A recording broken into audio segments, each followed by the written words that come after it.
Welcome in diploma online class student. सबसे पहले आप देखते हैं आज का जो पिछले लेक्चर में होमवर्क दिया गया था उसके बारे में, और इससे पहले के सभी लेक्चर्स जो है, जैसे एपी कंप्लीट हो चुका है अर्थमेटिक प्रोग्रेशन, तो उनके सभी लेक्चर जो है प्लेलिस्ट में पड़े हुए हैं, आप वहां से देख सकते हैं। और उसके साथ साथ जीपी जो चल रहा है उनके भी लेक्चर प्लेलिस्ट में पड़े हुए हैं। और टेलीग्राम में जो है आपको लेक्चर्स का नोट मिल जाएगा, ठीक है, वहां से उसे डाउनलोड कर सकते हैं आप। देखिए, जो पिछले लेक्चर में होमवर्क दिया गया था वह यदि क्या था, यदि श्रेणी 1 + 2 + 3 1 + 2 + 4 + डैश डैश का nवां पद वही है जो 256 + 128 + 64 + डैश डैश का nवां पद है। यानी कि दो श्रेणी दिए हुए हैं।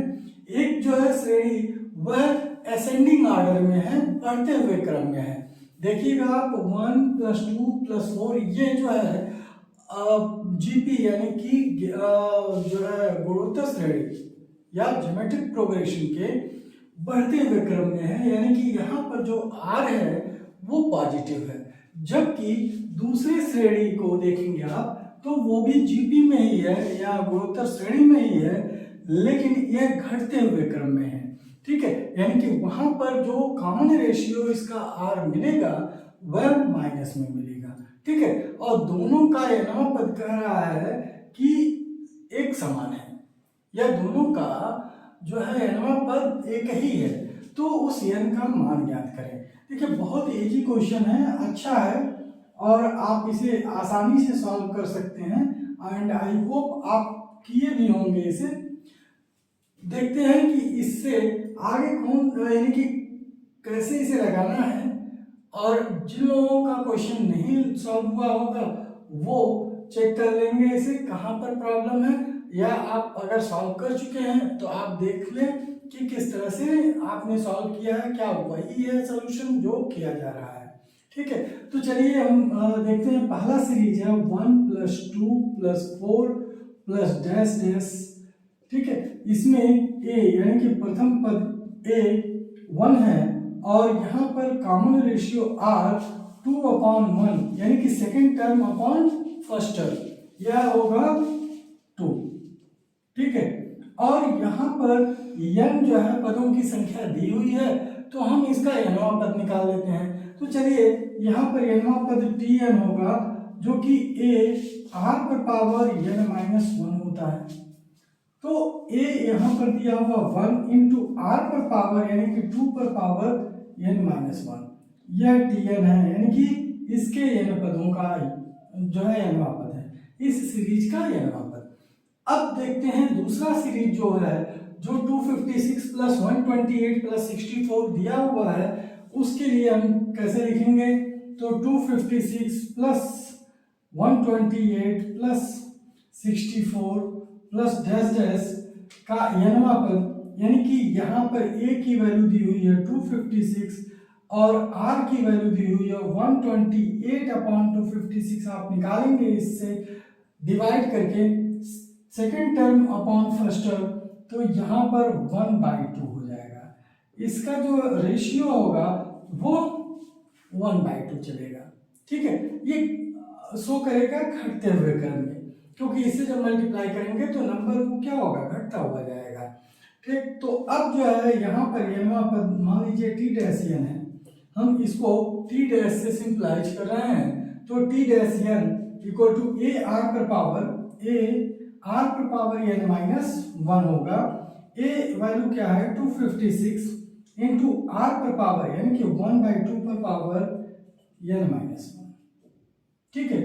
अब यहाँ पर t-n ये हो जाएगा t-n = 256, तो 256 ये हो गया।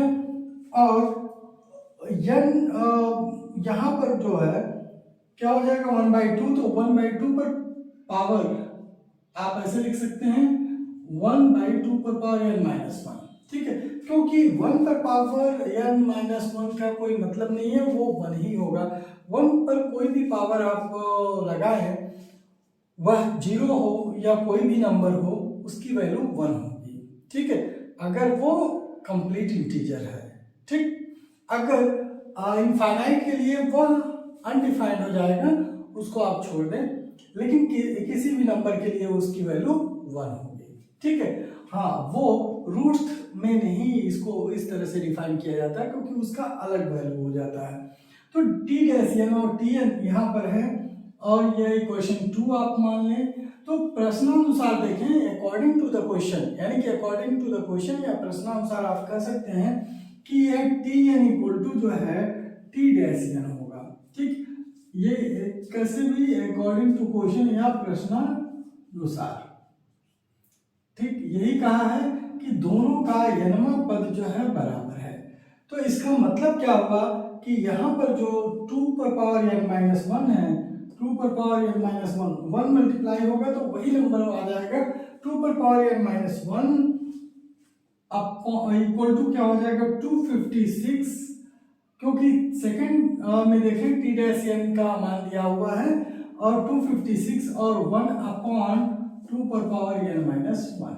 ठीक, चलिए 2 पर पावर n माइनस 1 आपने इधर भेज दिया, तो यहाँ पर ये मल्टीप्लाई हो जाएगा। तो 2 पर पावर n माइनस 1 इंटू 2 पर पावर n माइनस 1, यहाँ पर दोनों 2 पर पावर n माइनस 1 है, और ये 256 है।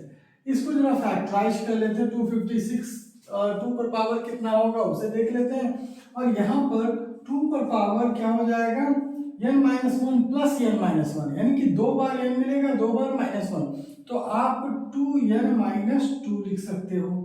लिख सकते हो कि नहीं लिख सकते हो? देखो आप n की n minus 1 plus n minus 1, यानी कि n प्लस n आपका 2n आ गया, माइनस 1 प्लस माइनस 1 यह आ गया माइनस 2। ठीक है, तो अब जो है यहाँ पर 256 है, 2 पर पावर कितना होगा 256, आप देखो 2 2 जा 4, 4 2 जा 8, 8 2 जा 16, 16 2 जा 32, 32 2 जा 64, और 64 2 जा 128, और 128 2 जा 256, यानी कि 8 टाइम्स आपने मल्टीप्लाई किया, यानी कि 2 पर पावर 8 होगा। तो यहाँ पर 2 पर पावर ये 8 हो जाएगा। देयरफॉर आप लिख सकते हो 2, यानी कि दोनों का अगर दोनों क्वांटिटी इक्वल है और दोनों का बेस इक्वल है, तो उनके पावर भी इक्वल होंगे, उनके इंडिसेस भी इक्वल होंगे, यानी कि 2n माइनस 2 इक्वल टू क्या हो जाएगा 8, यानी कि 2n इक्वल टू 8 प्लस 2, ये हो जाएगा 10, 2n इक्वल टू हो जाएगा 10, और n इक्वल टू 10/2, यानी कि ये हो जाएगा 5। अब n का मान आ गया 5। ठीक है, n का मान क्या आया 5, आंसर आप लिख सकते हो n इक्वल टू 5। आप देखो बहुत आसानी से ये क्वेश्चन लग गया। तो इस तरह से आप इन दोनों का पहले nवां पद निकाल लोगे। आप nवां पद निकालने के बाद दोनों को प्रश्नानुसार क्या कहा है, दोनों इक्वल हैं, वही हैं, तो दोनों को इक्वल करके आप यहां से कंपेयर करके n की वैल्यू निकाल लोगे। ठीक है, इस तरह से ये क्वेश्चन सॉल्व होगा। चलिए अब अगला क्वेश्चन देखते हैं, जो कि बहुत ही अच्छा और इंपॉर्टेंट क्वेश्चन है। आप वीडियो को लाइक करें और चैनल को सब्सक्राइब करें, अधिक से अधिक इसको शेयर भी करें, जिससे कि सभी के पास ये वीडियो पहुंच सके, सभी के पास ये लेक्चर पहुंच सके, और वह भी जो है पढ़ सकें।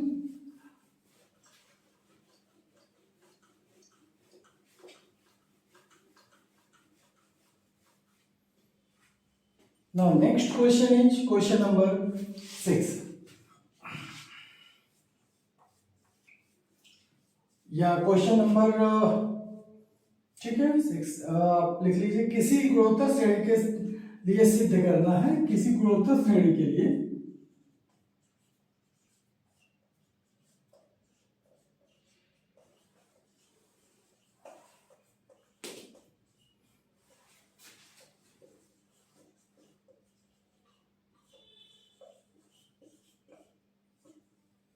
ठीक है, आपको क्या सिद्ध करना है, T N minus R into T N plus R equal to T N whole square. ठीक है, आपको ये सिद्ध करना है T N minus R into T N plus R equal to T N whole square. देखिए बहुत अच्छा क्वेश्चन है, इसे किस तरह से सिद्ध करेंगे। यहाँ पर दे दिया है या दे रखा है कि गुणोत्तर श्रेणी के लिए सिद्ध करें। जाहिर सी बात है कोई गुणोत्तर श्रेणी के लिए ही या किसी भी गुणोत्तर श्रेणी के लिए ही ये मान्य होगा। तो हम यहाँ पर गुणोत्तर श्रेणी का प्रथम पद कैपिटल ए मान लेते हैं और जो उसका सर्वानुपात कैपिटल आर मानते हैं, क्योंकि स्मॉल आर इसमें पद की संख्या के लिए यूज हो चुका है। ठीक है, तो हम यहाँ पर लिखेंगे माना कि गुणोत्तर श्रेणी का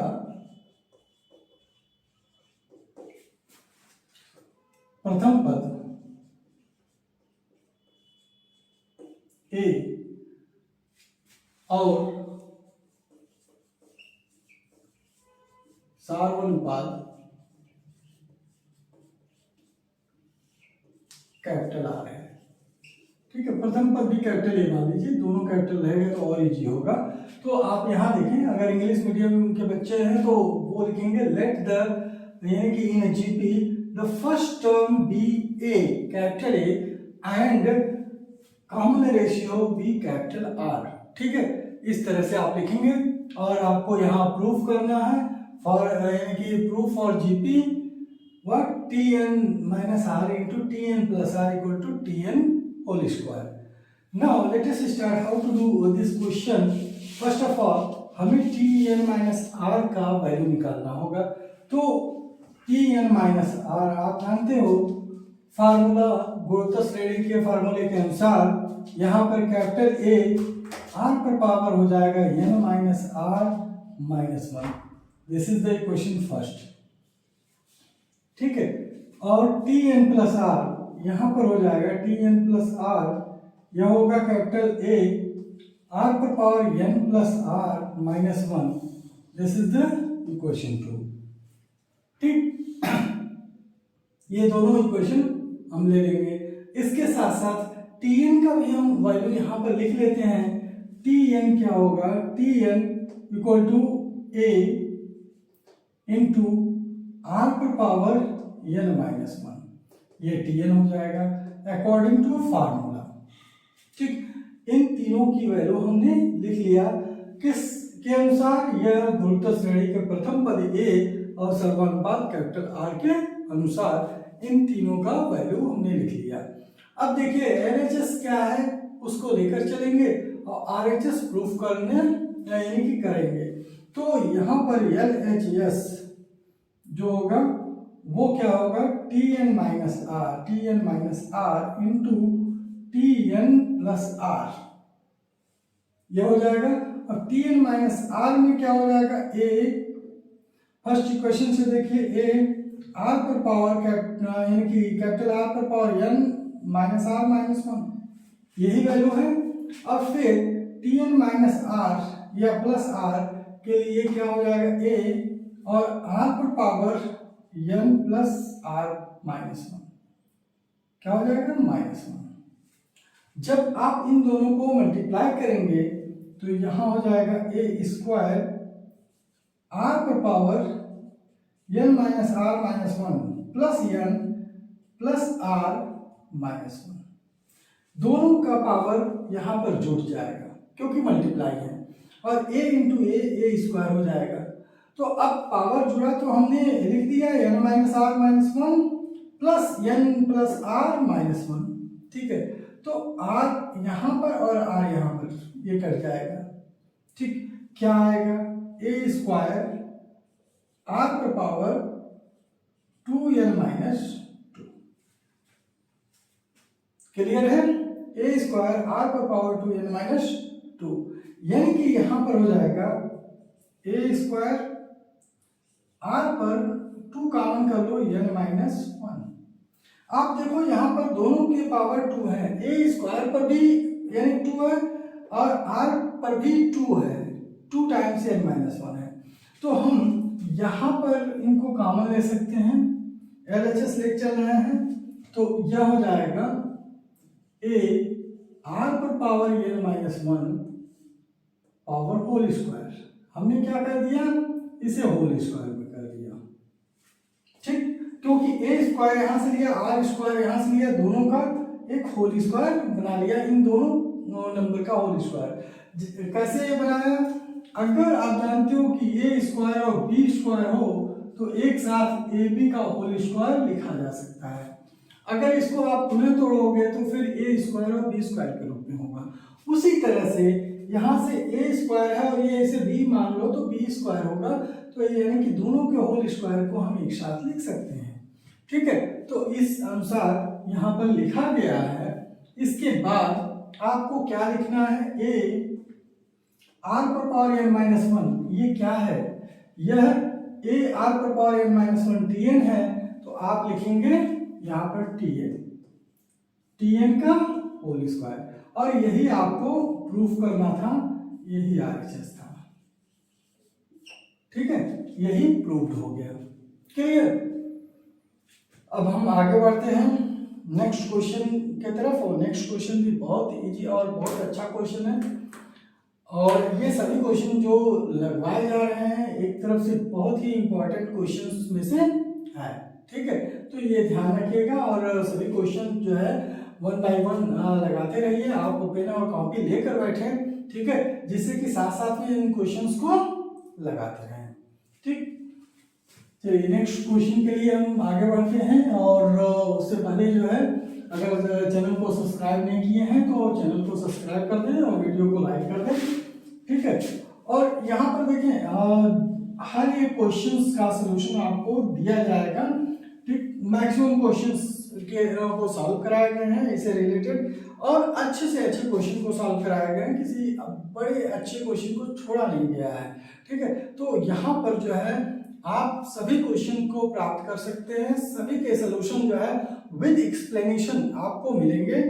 अब क्वेश्चन नंबर 7 नेक्स्ट क्वेश्चन पर आ जाए क्वेश्चन, और यह क्वेश्चन क्या कह रहा है, किसी गुणोत्तर श्रेणी का नौवां पद ए, यानी कि नौवां पद और 14वां पद और जो है ये 24वां पद दिया हुआ है, तो किसी गुणोत्तर श्रेणी का क्वेश्चन हम लिख रहे हैं, आप देख लीजिए, किसी गुणोत्तर श्रेणी का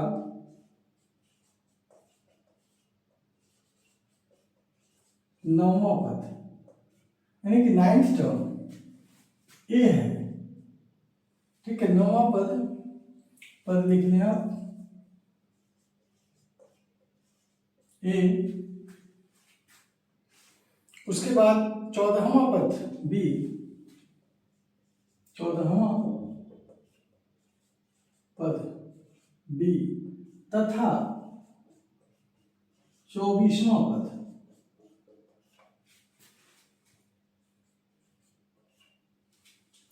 24वां पद क्या है भाई, यहाँ पर 24वां पद सी है, तो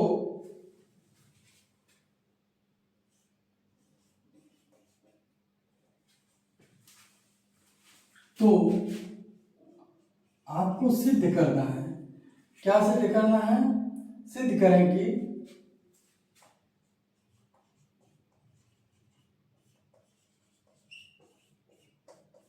अगर कहीं लिखा हो कि दिखाएं कि, तो भी वही चीज है, यानी कि आपको सिद्ध ही करना है उसे, और यह बी स्क्वायर बी क्यूब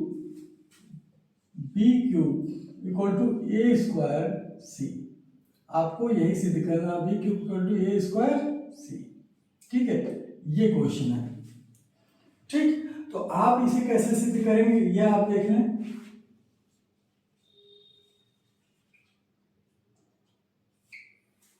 इसको करने के लिए नौवां पद ए है, यानी कि 9th टर्म आपका ए दिया हुआ है, तो सबसे पहले हम इनके प्रथम पद और जो है समानुपात मान लें, ठीक है, क्योंकि किसी भी सीरीज को सॉल्व करने के लिए सबसे पहले इन दो चीजों की होना आवश्यक है, उसके बाद उसका संख्या अगर इसमें रहता है तो उसी के अनुसार हम सॉल्व करते हैं, ठीक है। तो हम देख लें कि नहीं दिया है इसमें, तो क्या करेंगे, माना कि गुणोत्तर श्रेणी का प्रथम पद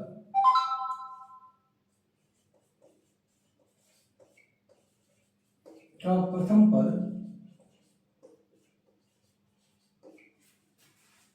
कैपिटल ए मान लीजिए तथा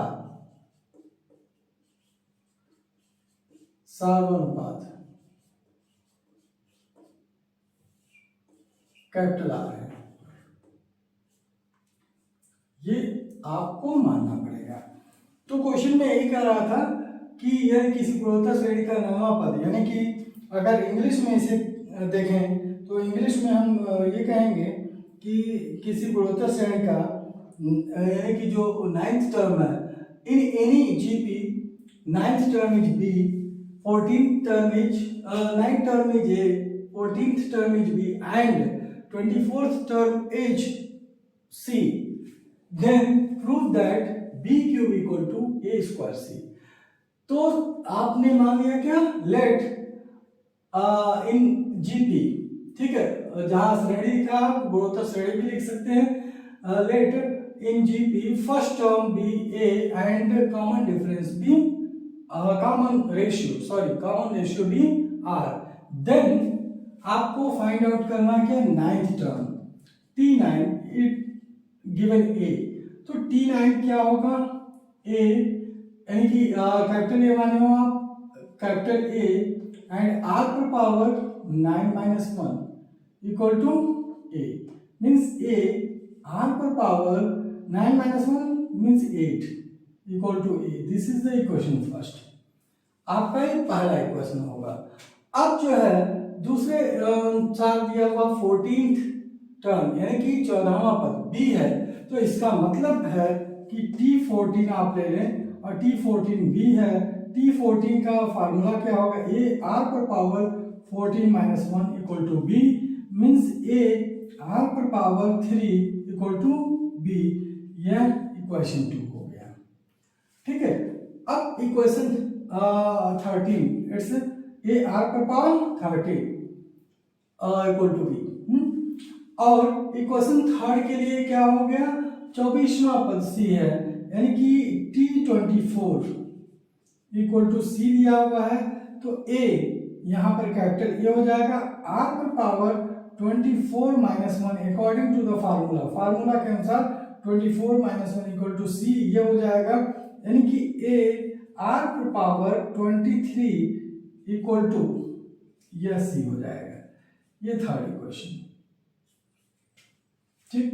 अब आप देखें इसमें RHS अगर ले लेते हैं, RHS क्योंकि B cube equal to A square C proof करना है, तो किसी को भी एक लेकर दूसरा प्रूफ कर सकते हैं, तो हम RHS को ले लें तो और इजी हो जाएगा, क्योंकि इसमें केवल B की वैल्यू है, इसमें दो वैल्यू है, दो वैल्यू को कैलकुलेट करके एक की वैल्यू बनाई जा सकती है आसानी से, ठीक है। तो हम RHS ले लेते हैं, RHS इक्वल टू क्या हो जाएगा, A स्क्वायर C, और A की वैल्यू क्या है आप ये ध्यान रखिए, A की वैल्यू यहां पर दी हुई है A स्क्वायर यानी कि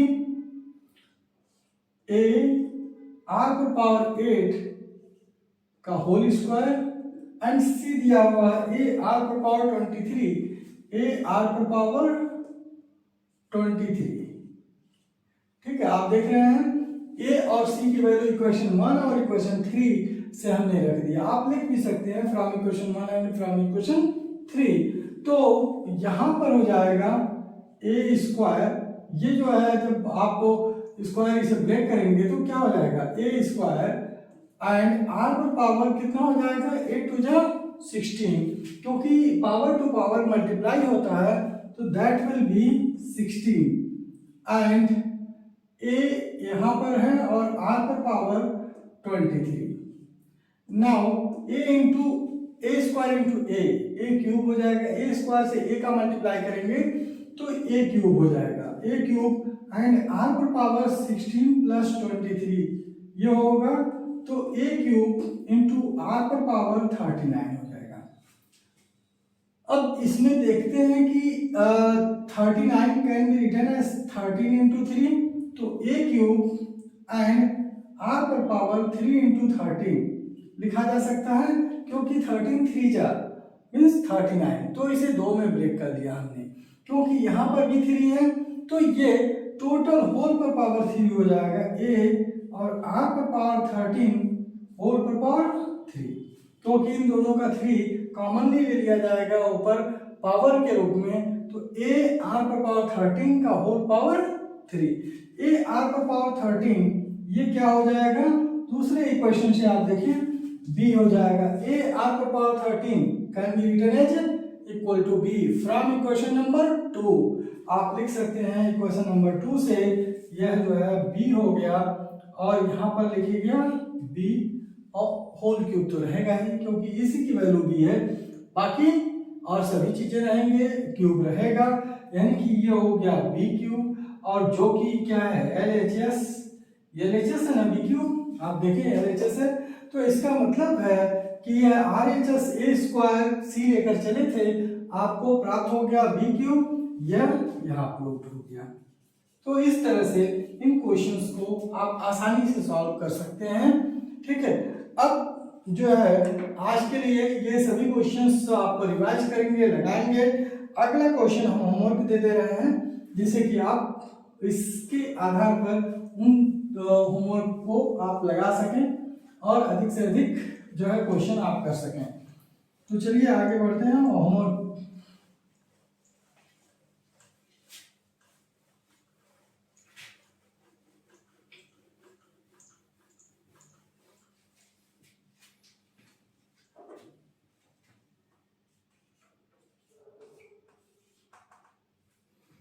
यहाँ पर होमवर्क है, यदि किसी गुणोत्तर श्रेणी के पीवें क्यूवें पद क्रमशः, यदि किसी गुणोत्तर श्रेणी के पीवें तथा क्यूवें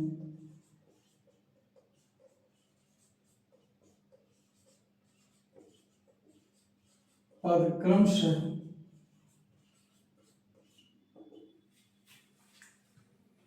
Q तथा P हो,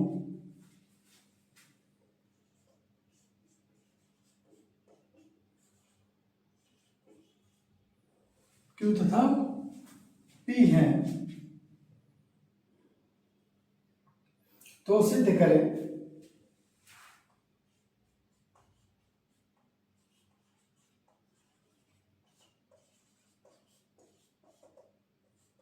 कि P प्लस Q वह पद, P प्लस Q वह पद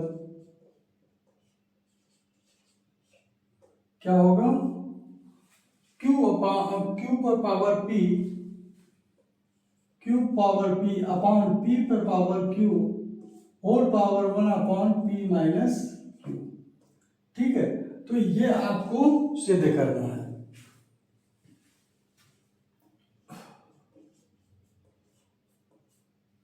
देखिए आप, यदि किसी गुणोत्तर श्रेणी में पीवें तथा क्यूवें पद क्रमशः Q तथा P हो, ठीक है। तो अगर इंग्लिश में हम देखें तो इसका मतलब क्या होगा, इन एनी जीपी सीरीज मतलब ज्योमेट्रिक प्रोग्रेशन, ठीक। पीवें यानी कि pth and qth term are Q and P consecutively, ठीक है, या respectively, then prove that P plus Qth term will be Q power P upon P power Q whole power 1 upon P minus Q। Okay, तो आप इसे solve कीजिएगा। आज के लिए इतना ही, फिर मिलते हैं अगले लेक्चर में। Thank you.